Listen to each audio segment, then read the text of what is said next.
16 सोमवार व्रत कथा। 16 सोमवार व्रत कथा से सारी मनोकामनाएं पूरी होती हैं।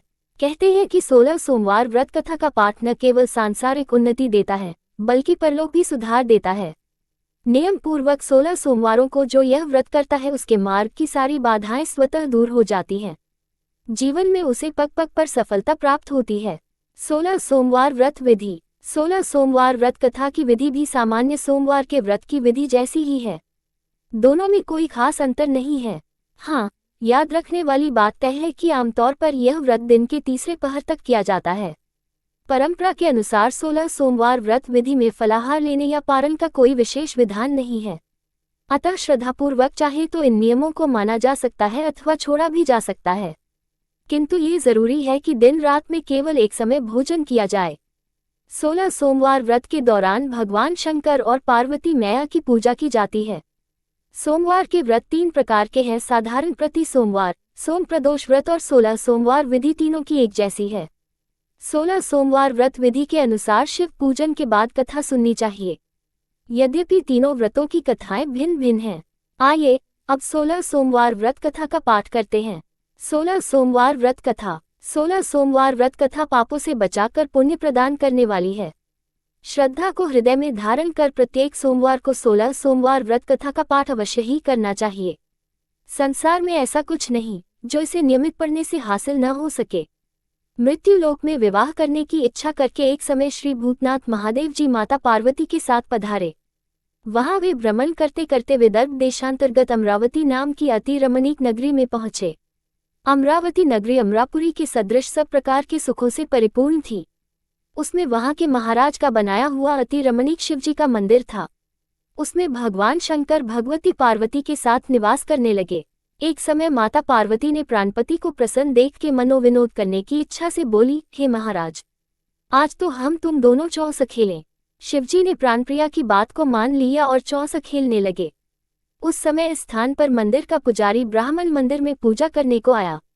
माताजी ने ब्राह्मण से प्रश्न किया कि पुजारी जी बताओ कि इस बाजी में दोनों में किसकी जीत होगी। ब्राह्मण बिना विचारे ही शीघ्र बोल उठा कि महादेव जी की जीत होगी।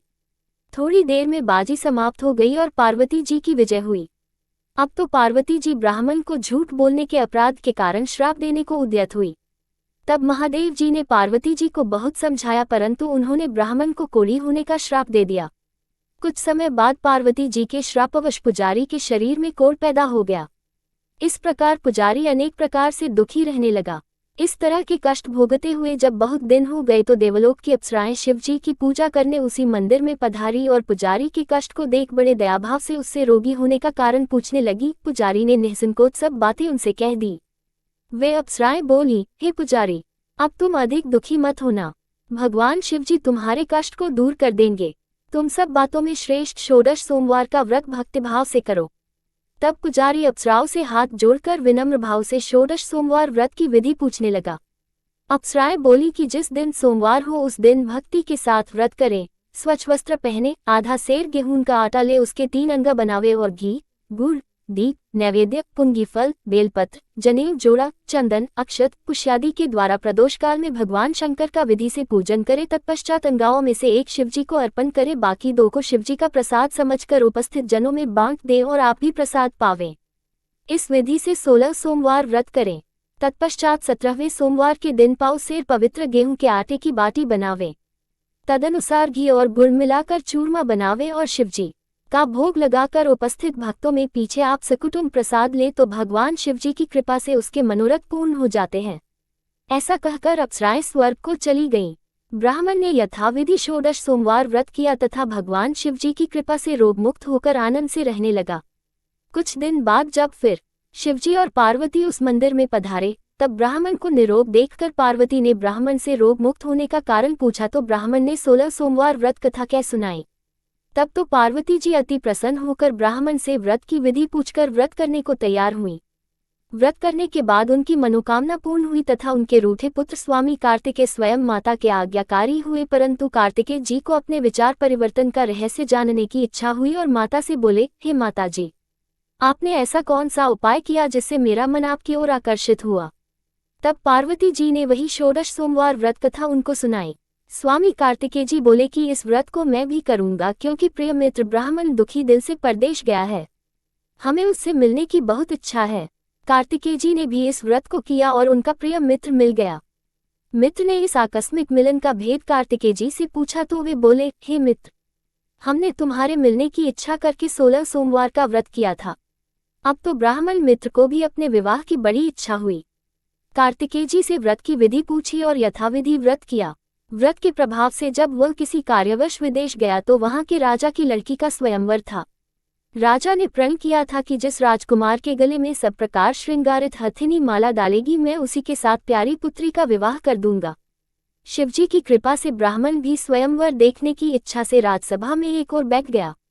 नियत समय पर हथिनी आए और उसने जयमाला उस ब्राह्मण के गले में डाल दी। राजा की प्रतिज्ञा के अनुसार बड़ी धूमधाम से कन्या का विवाह उस ब्राह्मण के साथ कर दिया और ब्राह्मण को बहुत सा धन और सम्मान देकर संतुष्ट किया। ब्राह्मण सुंदर राजकन्या पाकर सुख से जीवन व्यतीत करने लगा। एक दिन राजकन्या ने अपने पति से प्रश्न किया, हे प्राणनाथ, आपने ऐसा कौन सा भारी पुण्य किया जिसके प्रभाव से हथिनी ने सब राजकुमारों को छोड़कर आपको वरण किया? ब्राह्मण बोला, हे प्राण प्रिय, मैंने अपने मित्र कार्तिकेय जी के कथनानुसार 16 सोमवार का व्रत किया था जिसके प्रभाव से मुझे तुम जैसी स्वरूपवान लक्ष्मी की प्राप्ति हुई। व्रत की महिमा को सुनकर राजकन्या को बड़ा आश्चर्य हुआ और वह भी पुत्र की कामना करके व्रत करने लगी। शिवजी की दया से उसके गर्भ से एक अति सुंदर सुशील धर्मात्मा और विद्वान पुत्र उत्पन्न हुआ। माता पिता दोनों उस देव पुत्र को पाकर अति प्रसन्न हुए और उसका लालन पालन भली प्रकार से करने लगे। जब पुत्र समझदार हुआ तो एक दिन उसने अपनी माता से प्रश्न किया कि माँ, तूने कौन सा तप किया है जो मेरे जैसा पुत्र तेरे गर्भ से उत्पन्न हुआ? माता ने पुत्र का प्रबल मनोरथ जान के अपने किए हुए 16 सोमवार व्रत को विधि के सहित पुत्र के सम्मुख प्रकट किया। पुत्र ने ऐसे सरल व्रत को सब तरह के मनोरथ पूर्ण करने वाला सुना तो वह भी इस व्रत को राज्याधिकार पाने की इच्छा से हर सोमवार को यथाविधि व्रत करने लगा। उसी समय एक देश के वृद्ध राजा के दूतों ने आकर उसकी एक राजकन्या के लिए वरण किया। राजा ने अपनी पुत्री का विवाह ऐसे सर्वगुण संपन्न ब्राह्मण युवक के साथ करके बड़ा सुख प्राप्त किया। वृद्ध राजा के दिवंगत हो जाने पर यही ब्राह्मण बालक गद्दी पर बिठाया गया, क्योंकि दिवंगत भूप के कोई पुत्र नहीं था। राज्य का अधिकारी होकर भी वह ब्राह्मण पुत्र अपने 16 सोमवार के व्रत को करता रहा। जब 17वां सोमवार आया तो विप्रपुत्र ने अपनी प्रियतमा से सब पूजन सामग्री लेकर शिवालय में चलने के लिए कहा, परंतु प्रियतमा ने उसकी आज्ञा की परवाह नहीं की। दास दासियों द्वारा सब सामग्रियां शिवालय भिजवा दी और आप नहीं गई। जब राजा ने शिवजी का पूजन समाप्त किया तब एक आकाशवाणी राजा के प्रति हुई। राजा ने सुना कि हे राजा, अपनी इस रानी को राजमहल से निकाल दे, नहीं तो तेरा सर्वनाश कर देगी।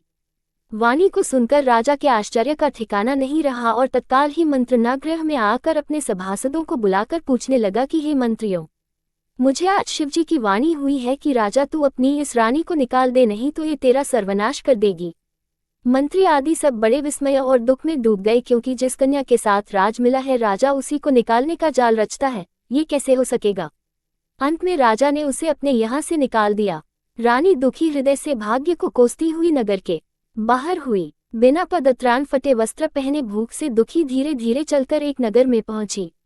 वहां एक बुढ़िया सूत काटकर बेचने को जाती थी। रानी की करुण दशा देख बोली, चल तू मेरा सूत बिकवा दे, मैं वृद्ध हूँ, भाव नहीं जानती हूँ। ऐसी बात बुढ़िया की सुन रानी ने बुढ़िया के सर से सूत की गठरी उतार अपने सर पर रखी। थोड़ी देर बाद आंधी आए और बुढ़िया का सूत पोटली के सहित उड़ गया। बेचारी बुढ़िया पछताती रह गई और रानी को अपने साथ से दूर रहने को कह दिया। अब रानी एक तेली के घर गई तो तेली के सब मटके शिवजी के प्रकोप के कारण चटक गए। ऐसी दशा देख तेली ने रानी को अपने घर से निकाल दिया। इस प्रकार रानी अत्यंत दुख पाती हुई सरिता के तट पर गई तो सरिता का समस्त जल सूख गया। तत्पश्चात रानी एक वन में गई। वहां जाकर सरोवर में सीढ़ी से उत्तर पानी पीने को गई। उसके हाथ से जल स्पर्श होते ही सरोवर का नीलकमल के सदृश जल असंख्य कीड़ोमय गंदा हो गया। रानी ने भाग्य पर दोषारोपण करते हुए उस जल को पान करके पेड़ की शीतल छाया में विश्राम करना चाहा। वह रानी जिस पेड़ के नीचे जाती उस पेड़ के पत्ते तत्काल ही गिरते गए। वन सरोवर जल की ऐसी दशा देखकर गऊ चराते ग्वालों ने अपने गुसाई जी से, जो उस जंगल में स्थित मंदिर में पुजारी थे, कही।